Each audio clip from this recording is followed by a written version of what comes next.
எல்லாரும் எப்படி இருக்கிறீங்க? நான் நல்லா இருக்கேன். Welcome back to our channel JS roofing in interior. இன்னைக்கு நம்ம வீடியோவில் என்ன பார்க்க போறோம்னா, ரூஃபிங் பார்டர்ஸ் பற்றி பார்க்க போறோம். ஏற்கனவே வீடியோஸ் போட்டிருக்கோம், இருந்தாலும் ஒரு சிலர் திரும்பவும் வீடியோ போடுங்கன்னு சொல்றாங்க. அதுக்காக இந்த வீடியோ போடுறோம். இன்னைக்கு நம்ம யூஸ் பண்ண இருக்கிற ரூஃபிங் பார்டர் பார்த்தீங்கன்னா இதுதான். மலையாளத்துல வந்து தூ மானம்னு சொல்லுவாங்க, நம்ம தூ வானம்னு தமிழ்ல சொல்றோம். ரூஃபிங் பார்டர்ஸ் இதுதான், மல்டிவுட்ல தயார் பண்றது. இது வெயிலுக்கு மழைக்கு எதுவுமே ஆகாது. நிறைய பேர் கேட்குறாங்க, வெயில்ல போட்டா ஏதாவது ஆயிருமான்னு. வெயில்ல போட்டா எதுவும் ஆகாது, அதுக்காகவே இது தயார் பண்றதுதான். ஒரு சிலர் கேட்குறாங்க, இதுக்கு பெயிண்ட் பண்ணலாமான்னு. பெயிண்ட் பண்ணலாம்.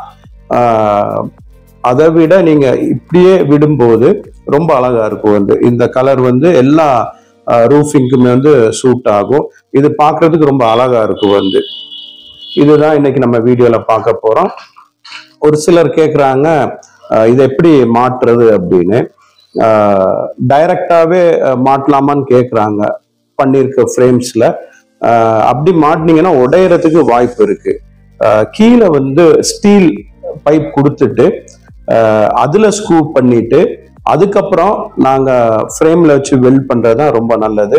அப்பதான் அந்த லைன் நேரா கிடைக்கும், நம்மளுக்கு பார்க்கறதுக்கு ரொம்ப அழகா இருக்கும்.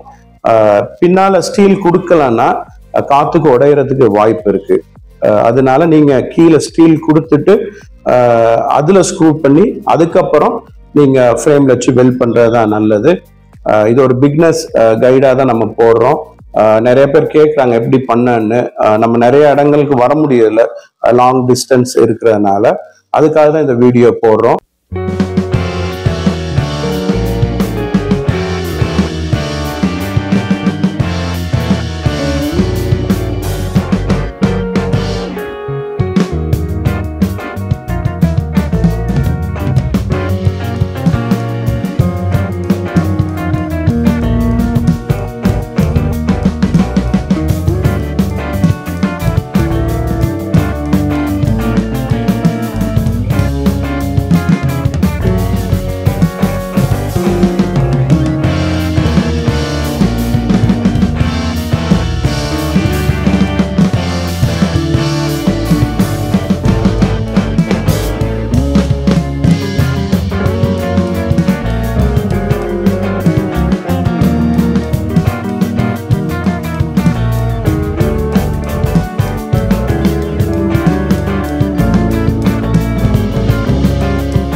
ரூஃபிங் போர்ட் ஒர்க் கம்ப்ளீட் பண்ணிட்டோம்.